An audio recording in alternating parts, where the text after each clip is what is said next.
Hello everyone, कैसे हो आप सभी। आई होप सभी अच्छे होंगे। और आज की इस वीडियो में हम लोग सीखने वाले हैं एमएस वर्ड के अंदर आइकन, 3D मॉडल और स्मार्ट आर्ट हम किस तरीके से यूज़ करेंगे, वो चीज़ें हम देखने वाले हैं। तो स्टार्ट करते हैं। चलिए, सबसे पहले यहाँ पे ऑप्शन आ रहा है आइकन। हमने लास्ट वीडियो में शेप सीख लिया था, पिक्चर सीख लिया था, टेबल सीख लिया था, ये सारे हमने ऑप्शन यहाँ से कर लिए थे। अभी हम बात करते हैं आइकन। अगर मुझे कोई भी आइकन लेना है, मुझे अलग से गूगल से डाउनलोड नहीं करना वो आइकन, आप सीधा यहाँ से ले सकते हो। मैंने आइकन पे क्लिक किया। अगर आप कोई पोस्टर बना रहे हो या फिर आपको कहीं पे भी चाहिए, आप सीधा यहाँ से आइकन ले सकते हो। तो मैंने मान के चलो मुझे लोकेशन का आइकन चाहिए, और यहाँ पर आप देखो लोकेशन में मेरे काफ़ी सारे आइकन आ गए हैं। मैंने यहाँ पे क्लिक किया लोकेशन, मैंने इंसर्ट करा दिया। वो आइकन आपके पास एक शेप की तरह आ जाएगा। तो आपको इसका जो डिज़ाइन है चेंज करना है, मीन्स इसका जो कलर है वो चेंज करना है, स्टाइल चेंज करना है। आप ग्राफिक पे जाके और यहाँ पे फिल पे जाके इसमें से जो भी कलर आपको करना है वो आप कर सकते हो। तो ये था सिंपल आइकन। आप बहुत सारे आइकन हैं, वहाँ पे आप कोई भी आइकन ले सकते हो। इसके लिए आपको इंटरनेट की ज़रूरत पड़ेगी। आगे हम बढ़ते हैं इंसर्ट पे।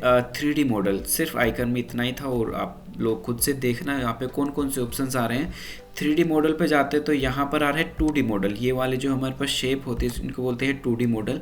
और मतलब मुझे इसको रोटेट करना है किसी भी एंगल में, तो उसके लिए हम आते हैं 3D मॉडल पे। 3D मॉडल पे मैंने क्लिक किया है, और यहाँ पर आप देखोगे ये सारे के सारे हमारे पास 3D मॉडल्स हैं। आप इनमें से कोई भी ले सकते हो। तो देखो यहाँ पे फर्स्ट 3 जो है हमारे पास, यहाँ पे सीन सारे बने हुए। एक आदमी दिखाई दे रहा है जो कि भाग रहा है। तो ये 3 जो है हम ये एनिमेशन इसके अंदर लगा रहेगा, बाकियों में एनिमेशन नहीं है। मैंने यहाँ पे फर्स्ट पे क्लिक किया, और अगर आपको कुछ ऐसा दिखाना है आप दिखा सकते हो। मैंने मान के चलो मैं ये वाला डॉग ले लेता हूँ। मैंने इंसर्ट किया, इंसर्ट 3D मॉडल, और ये यहाँ पे हमारा काम हो चुका है। ये यहाँ पे आ गया देखो। तो ये क्या है, हमारे पास में ऑब्जेक्ट आया है, 3D आया है, और आप इसको किसी भी एंगल से इसको रोटेट करा सकते हो। तो ये सिर्फ अगर आपको अपनी रिपोर्ट में डालना है, अपने पोस्टर में डालना है, आप इस तरीके से अपने डॉक्यूमेंट में, अपनी रिपोर्ट में, अपनी बुक में इसको डाल सकते हो। तो यहाँ पर हमारे पास 3D मॉडल के ऑप्शंस कुछ दिखाई दे रहे हैं। ये सारे वैसे ही ऑप्शन है जैसे हमने शेप में या पिक्चर में सीखे थे। आप लोग इस सभी को आपको यूज़ करके देखना है किससे क्या होता है, तो आपको खुद से पता चल जाएगा। मैं फिर से वही ऑप्शन दोबारा आपको नहीं बताना चाह रहा। तो सीन पे क्लिक करते हैं, सीन नंबर 2 पे क्लिक करते हैं। ये थोड़ा सा अलग था, बाकी के सारे सेम थे, दोबारा बताने का कोई मतलब नहीं बनता है। तो यहाँ पर आप देखो इसके थोड़े सीन्स जो है वो चेंज हो जाएंगे। और आगे मैं जाता हूँ सीन पे, 3rd पे क्लिक किया तो ये वाला हमारा सीन था। आगे नेक्स्ट पे क्लिक करता हूँ सीन 4 पे, तो अलग अलग सीन्स हमारे पास दिखाई देंगे। अलग अलग ऑब्जेक्ट में अलग अलग सीन्स हमारे पास देखने को मिलेंगे। ओके, ये आते हैं व्यूज़। व्यू आपकी कौन सा व्यू देखना है वो आप खुद से बीच में आप क्लिक करोगे, और यहाँ से इसको रोटेट करा के अपने हिसाब से इसको व्यू कर सकते हो। तो ये था यहाँ पे 3D मॉडल्स के अंदर। बाकी के भी यहाँ पे बहुत सारे ऑप्शन दिए हुए हैं 3D मॉडल में, आपको उनको ज़रूर देखना है। उसके बाद आता है स्मार्ट आर्ट। स्मार्ट आर्ट बहुत ही अच्छा ऑप्शन है, इसको हम यूज़ करके देखते हैं। मैं इन सब को हटा रहा हूँ जो भी मैंने लिया हुआ है, और मैं यहाँ पे ये चाह रहा हूँ कि मुझे एक हिरार्की बनानी है, या फिर मुझे दिखाने हैं कंप्यूटर के पार्ट्स, या फिर मुझे लिस्ट बनानी है किसी भी चीज़ की। तो क्या होता है कि मैं नॉर्मल लिखता हूँ, वो हमें ज़्यादा अच्छे से समझ में नहीं आता है। तो उसकी बजाय हम यहाँ पे स्मार्ट आर्ट में लिखते हैं तो वो चीज़ें हमें समझ में आती है। उससे पहले मैं आपको एक चीज़ और बताना चाहूँगा। मल्टी लेवल लिस्ट होती है। जैसे मैंने यहाँ पे लिखे पार्ट्स ऑफ कंप्यूटर, मैं यहाँ पे लिखना चाहता हूँ पार्ट्स ऑफ कंप्यूटर, और एंटर किया। मुझे दिखाने कंप्यूटर के 2 पार्ट होते हैं, हार्डवेयर, देन एंटर किया सॉफ्टवेयर। ये मैं ऐसे ही बना रहा हूँ। इन दोनों को मैंने सेलेक्ट किया और होम पे गया, देन यहाँ पे जाके मैंने एक नंबरिंग लगा दी। ओके, अभी मुझे हार्डवेयर के पार्ट बनाने। हार्डवेयर के बाद में मुझे एंटर करना, और एंटर करके दबाना है टैब। तो मैं जैसे ही मैं टैब बटन दबाऊंगा तो आप देखोगे हम उसके अंदर आ गए हैं। मतलब अभी ये हार्डवेयर का पार्ट बना है। तो अभी मुझे हार्डवेयर के पार्ट दिखाने हैं। मैं दिखाना चाहता हूँ CPU, मॉनिटर, माउस, कीबोर्ड। तो ये सारे हमारे हो गए हैं कंप्यूटर के हार्डवेयर के पार्ट। तो इसको बोलते हैं हिरार्की, बोल सकते हो इसको, या फिर इसको बोलते हैं मल्टी लेवल लिस्ट। अभी जैसे मुझे CPU के पार्ट बनाने हैं तो मैं CPU पे जाऊंगा एंड में, और एंटर करके मैं टैब बटन फिर से दबाऊंगा। तो मैं ठीक है, मैं टैब दबाऊंगा तो क्या होगा, जो बी वाला है, जो बी नेम है वो इसके अंदर आ जाएगा और बाकी के जो सी डी है वो फिर से ऊपर हो जाएंगे। मैंने यहाँ पे क्लिक किया, आप देखोगे ए बी सी डी यहाँ पे सीरीज़ में सही लिखे हुए हैं। अब यहाँ पे CPU के बाद यहाँ पे CPU के अंदर कुछ लिखने के लिए ऑप्शन आ गए हमारे पास। तो CPU के मुझे पार्ट दिखाने तो मैं यहाँ पे दिखा सकता हूँ CU MU, देन मैंने MU किया, एंटर किया और यहाँ पर मैंने ALU कुछ इस तरीके से लिख दिया। तो आप देखोगे यहाँ पे मेरे पास इसको बोलते हैं मल्टी लेवल लिस्ट। ओके, ऐसे ही अगर मुझे सॉफ्टवेयर के दिखाने, एंटर करके मैं दबाऊंगा टैब, देन यहाँ पर हमारे पास एप्लीकेशन सॉफ्टवेयर और एंटर किया और यहाँ पर हमारे पास आता है system software. Okay, application software के पार्ट दिखाना। एप्लीकेशन सॉफ्टवेयर वो सॉफ्टवेयर होते हैं जो आपके मोबाइल में या जो आपके लैपटॉप में इंस्टॉल्ड होते हैं, जैसे कि गेम्स हो गए, जो आप इंस्टॉल कर, जो एप्लीकेशंस होती हैं वो एप्लीकेशन सॉफ्टवेयर के अंदर आते हैं, जैसे कि वर्ड हो गया, एक्सेल हो गया, नोटपैड हो गया, ठीक है, पेंट हो गया, जो भी आपको अपने हिसाब से आप अगर इंस्टॉल करते हो तो वो चीज़ें एप्लीकेशंस होती है। सॉफ्टवेयर होता है, सिस्टम सॉफ्टवेयर होता है जिसके अंदर ये सारी चीज़ें रन होती है, जैसे कि विंडो, तो मैंने दबाया विंडो, मैंने फिर आता है मैक यूज़ होता है आईफोन वो एप्पल के लैपटॉप के अंदर, फिर आता है एंड्रॉयड यूज़ होता है हमारा मोबाइल फ़ोन के अंदर, एंड्रॉयड मोबाइल होता है जो, एक होता है MS DOS। ठीक है, तो ये सारे हमारे पास सॉफ्टवेयर के पार्ट हो गए। विंडो के पार्ट दिखाने, विंडो पे जाऊंगा, एंटर करूंगा, मैं टैब दबाऊंगा तो इस तरीके से हमारी एक सीरीज चलती हुई आ जाएगी। विंडो XP मुझे दिखाना है, विंडो 7, विंडो 8, विंडो 10 और विंडो 11 हमारे पास लेटेस्ट है। तो ये मुझे कुछ इस तरीके की सीरीज़ बनानी है। अभी देखो यहाँ पे इसको बोलते हैं मल्टी लेवल लिस्ट, जो कि यहाँ पे थर्ड ऑप्शन आ रहा है होम के अंदर, यहाँ पे थर्ड ऑप्शन आ रहा है मल्टी लेवल लिस्ट का। ओके, तो बस हमें सिंपल करना है, एंटर करके मुझे दबाना है टैब बटन, तो ऑटोमेटिक आपका आगे वो आ जाएगा। तो ये सारी चीज़ें होती हैं। अगर आप ज़्यादा आगे आपको पीछे जाना तो आप करोगे शिफ्ट और टैब। तो जैसे मान के चलो मैं यहाँ पे जो है मैंने फिर से दबा दिया है टैब, तो आप ज़्यादा आगे हो, लेकिन मुझे पीछे जाना तो आप शिफ्ट टैब दबाओगे, यहीं पर ही आप पीछे हो जाओगे। ओके, तो ये चीज़ें हैं, आपको ध्यान से समझना है इसको, यह आपको समझ में आ जाएगा। उसके बाद हम करते हैं स्मार्ट आर्ट। ओके, ये मैंने पूरा सेलेक्ट किया। मैं चाहता हूँ ये थोड़ा सा अच्छा नहीं लग रहा, मैं यहाँ पे मल्टी लेवल लिस्ट को चेंज कर सकता हूँ। मैं चाहता हूँ ये वाली लिस्ट बने, क्लिक किया तो हमारे पास कुछ इस तरीके की लिस्ट बन गई। लिस्ट हमारी सेम है, बस आगे के जो नंबरिंग थी वो हमारी अलग हो गई है। ओके, मैं दिखाना चाहता हूँ 1.1 कुछ इस तरीके से है, तो हमारा इस तरीके से दिखाई देगा। बाकी आप अपने हिसाब से इसको चेंज कर सकते हो। आगे हम बढ़ते हैं। मैंने एंटर किया और एंटर किया, तो आप इस लिस्ट से बिल्कुल बाहर आ जाओगे। मैं जाऊंगा इंसर्ट पे ही, मैं जाऊंगा स्मार्ट आर्ट पे, और यहाँ पर हमारे पास ऑप्शन आता है स्मार्ट आर्ट का। आगे आते हैं, यहाँ पे आते हैं ऑल स्मार्ट आर्ट हमें दिखने को मिल रहे हैं। स्मार्ट आर्ट हमारे काम को आसान कर देता है और ये जो हमारे लिस्ट है उसको अच्छी तरीके से दिखाता है। जैसे मैंने यहाँ पे आ रहा है लिस्ट, मुझे लिस्ट दिखानी है सारी, मुझे दिखाने नॉर्मल कंप्यूटर के पार्ट, हार्डवेयर के पार्ट दिखाने नॉर्मली कि CPU, मॉनिटर, कीबोर्ड वगैरह। तो मैं यहाँ से कुछ इस तरीके से लिस्ट लेके मैंने ओके किया, हमारे पास ऐसी लिस्ट आ जाएंगी। ओके, मैं यहाँ पे कुछ लिख सकता हूँ, मैं यहाँ पे कुछ लिख सकता हूँ, मैं यहाँ पे कुछ लिख सकता हूँ, और फिर चेंज यहाँ पे आ रहा है स्मार्ट आर्ट का डिज़ाइन दे रखा है हमारे पास। आप डिज़ाइन इसमें से जो भी ले सकते हो, जो भी लेना चाहो आप ले सकते हो। कलर्स आपको चेंज करने, आप कलर्स यहाँ से सेलेक्ट कर सकते हो। देखो ये देखने में काफ़ी अच्छा लग रहा है। अगर आप एक रिपोर्ट बना रहे हो, आपको चाहिए कि रिपोर्ट में डिज़ाइन आए, तो आप स्मार्ट आर्ट का यूज़ करोगे।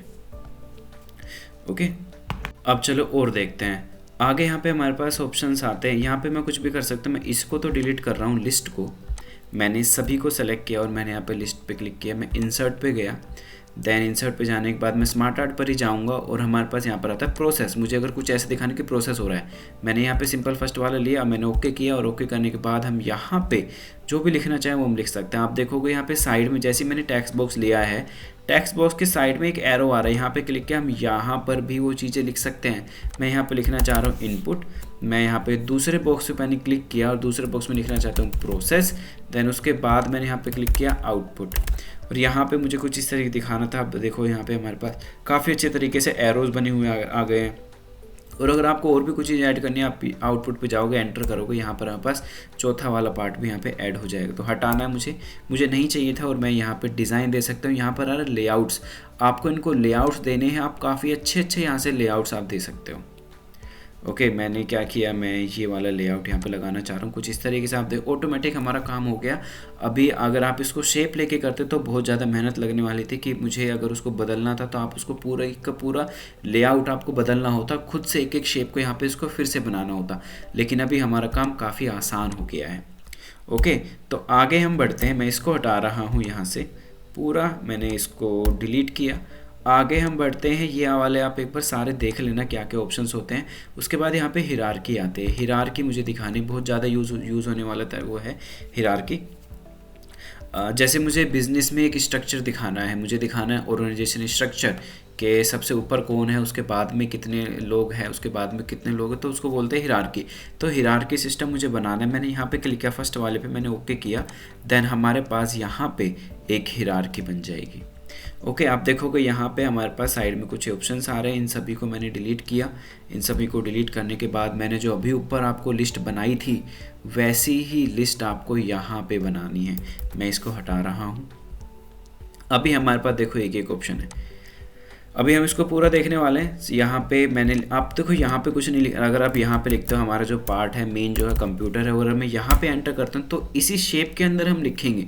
लेकिन मैं ये चाहता हूँ कि इस शेप के अंदर मुझे नहीं लिखना, यहाँ पर आपको लिखना है। और यहाँ पे जैसे आप एंटर करो तो इसका दूसरी शेप आ जाएगी। अभी आप देखो, एक तो कंप्यूटर है, एक है यहाँ पे दूसरी शेप आ रही ब्लैंक। मुझे दूसरी शेप ब्लैंक नीचे, मैं चाहता हूँ कि इसका पार्ट बन जाए। तो पार्ट बनने के लिए हम करते हैं टैब। तो मैं यहाँ पे गया, मैंने दबाया टैब दबाने के बाद आप देखोगे एक लाइन आगे बीच में कि अभी कंप्यूटर का पार्ट बनेगा। कंप्यूटर दो पार्ट होते हैं, हार्डवेयर, देन एंटर किया और यहाँ पे सॉफ्टवेयर। ओके, अभी मैं हार्डवेयर पे क्लिक करूँगा, देन आप देखोगे यहाँ पे कंप्यूटर दो पार्ट यहाँ पे कुछ इस तरीके से आगे बड़ी आसानी से। हार्डवेयर पे गया, मैं एंटर किया, एंटर करने के बाद मैं दबाऊँ टैब, और यहाँ पर हमारे पास ये ऑप्शन आ गया। हार्डवेयर के बाद यहाँ पे आता है हार्डवेयर में CPU, एंटर किया, मॉनिटर और माउस, कीबोर्ड, कुछ मैंने इस तरीके से इसके पार्ट लिख दिए। ओके, अभी मुझे CPU के पार्ट बनाने हैं। CPU पे जाऊँगा, एंटर करके फिर से मैं टैब दबाऊँगा, और ताकि मैं उसके अंदर आ सकूँ। CPU क्या होते हैं, CU, enter MU, enter ALU। Okay, तो आप देखोगे बड़े ही अच्छी तरीके से हमारे पास इसने आउटपुट दे दिया है। मैं इसको थोड़ा सा बड़ा करना चाहूँगा, और यहाँ पर अभी आता है सॉफ्टवेयर, एंटर किया, फिर टैब दबाया। अभी आप देखोगे सॉफ्टवेयर के पार्ट बनने स्टार्ट हो गए हैं। मैं यहाँ पे लगाऊंगा सिस्टम सॉफ्टवेयर, और देन एंटर किया application software. Okay, system software के पार्ट बनाने, एंटर किया, Windows, Android, Mac, MS-DOS। Okay, बिल्कुल सही से हमारा काम हो रखा है। मैं एप्लीकेशन सॉफ्टवेयर पे जाऊंगा, एंटर करूंगा, फिर टैब दबाऊंगा। यहाँ पर आ रहे हैं हमारे पास नोटपैड, एक्सेल, वर्ड, मतलब जो भी एप्लीकेशन आप इंस्टॉल करते हो खुद से या इसके अंदर बाय डिफ़ॉल्ट इंस्टॉल होती है विंडो के अंदर, वो होती है एप्लीकेशन सॉफ्टवेयर। ठीक है, तो ये हमारा काम हो चुका है। ये एक हिरार्की बन चुकी है कि कंप्यूटर पहले है, उसके अंडर में दो पार्ट है, हार्डवेयर और सॉफ्टवेयर। हार्डवेयर के यहाँ पे 4 पार्ट है। अभी जो पहला पार्ट है उसके भी यहाँ पे 3 पार्ट है। तो इस तरीके से हम एक सीरीज़ बना सकते हैं। ओके, अभी आप ऊपर वाला देखोगे, ये वाला हमें ज़्यादा समझ में नहीं आ रहा है, बल्कि अगर मैं इसी को कुछ इस तरीके से लिखूँ तो हमें बिल्कुल एग्जैक्टली यहाँ पे समझ में आ रहा है कि कुछ इस तरीके से बना हुआ है। ओके, मैंने यहाँ पे क्लिक किया, मैं जाऊँगा, मैंने क्लिक किया यहाँ पे और आऊँगा स्मार्ट आर्ट डिज़ाइन पे, और यहाँ पे मैंने कलर वगैरह दे दिए। ये कलर मैंने दिया। ओके, तो यहाँ पे ये जो है ये कलर मैंने यहाँ पे दे दिए हैं। मैं जो भी कलर देना चाहूँ वो कलर मैं यहाँ पे दे सकता हूँ, और यहाँ से मैंने कुछ स्टाइल दिया। ओके, तो आप देखो काफ़ी अच्छा लग रहा है हमारा सिस्टम। आगे मैं यहाँ पे क्लिक करूँगा, किसी भी शेप के ऊपर मैं क्लिक करूँ, मुझे हर किसी शेप का जो है शेप चेंज करनी है या इसका जो कलर है वो चेंज करना है, तो मैं फॉर्मेट में जाके मैं वो सारे काम कर सकता हूँ जो मैं एक शेप में कर रहा था। तो मेन मुझे इस तरीके दिखाना है कंप्यूटर, बाकी के कुछ इस तरीके से। तो ये वाले काम हम कर सकते हैं। स्मार्ट आर्ट डिज़ाइन पे जाके आप देखोगे मुझे इसका लेआउट चेंज करना है। मैं चाहता हूँ कि ये ठीक नहीं लग रहा, मुझे सभी के सामने फ़ोटो भी लगानी है। तो मैं यहाँ पे फ़ोटो सेकंड वाला लेआउट है, इसके अंदर हमारे पास फ़ोटो भी आएंगे। तो यहाँ पे फ़ोटो भी आ जाएंगे। जैसे मैं पिक्चर पे क्लिक करूँगा तो यहाँ पे ऑप्शन आएगा कि आप यहाँ से कोई भी फ़ोटो ले सकते हो। तो कोई भी आप फ़ोटो आप लगा लेना अपने हिसाब से। ओके, मैं चाहता हूँ थर्ड पे क्लिक करना और ये हमारे पास कुछ इस तरीके से स्ट्रक्चर बन के आ जाएगा। मैं फोर्थ पे क्लिक करूँगा, लेआउट में हमारे पास बहुत सारे लेआउट दे रखे हैं, मैं इनमें से कोई सा भी लेआउट यूज़ कर सकता हूँ। मैंने यहाँ पे क्लिक किया तो मैं ये वाला लेआउट भी यहाँ पे यूज़ कर सकता था। मैंने इसको बड़ा किया और यहाँ पे कुछ इस तरीके से हमारे पास ये ऑप्शंस आ जाएंगे। तो यही काम अपने, अगर आपको ऑर्गेनाइजेशन में करना, ऑर्गेनाइजेशन चार्ट दिखाना है, आप उसको MS वर्ड के अंदर बिल्कुल आसानी से बना सकते हो। ओके, तो और यहाँ पर हमारे को कुछ ऑप्शंस आ रहे हैं कि ऐड शेप, मुझे एक शेप ऐड करनी है, कहाँ पर वो शेप ऐड करनी है, आफ्टर करनी है, बिफोर करनी है। तो ये कुछ ऑप्शंस हमारे पास दिए हुए हैं, आप इनको भी यूज़ कर सकते हो, देख लेना करके।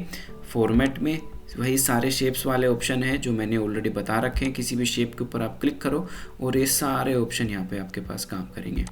ओके, तो आई होप आप सभी को समझ में आया होगा। आज हमने सिर्फ icon, 3D model, smart art के बारे में जाना है। स्मार्ट आर्ट पे अगर मैं और भी चीज़ें देखूँ, यहाँ पर आ रहा है नीचे रिलेशंस, नीचे आ रहा है मैट्रिसेस, पिरामिड, पिक्चर। तो यहाँ पे सारे पिक्चर्स वाले ऑप्शंस हैं, पिक्चर वाला स्मार्ट आर्ट है। आप इनमें से जो भी लेना चाहो आप ले सकते हो। तो आई होप आप सभी को इस वीडियो में मज़ा आया होगा, आप सभी को ये वीडियो अच्छी लगी होगी। अगर आपको ये वीडियो अच्छी लगी हो तो इसको लाइक करें, शेयर करें, सब्सक्राइब करें, ताकि आने वाले वीडियो आपको सबसे पहले मिल सके। धन्यवाद।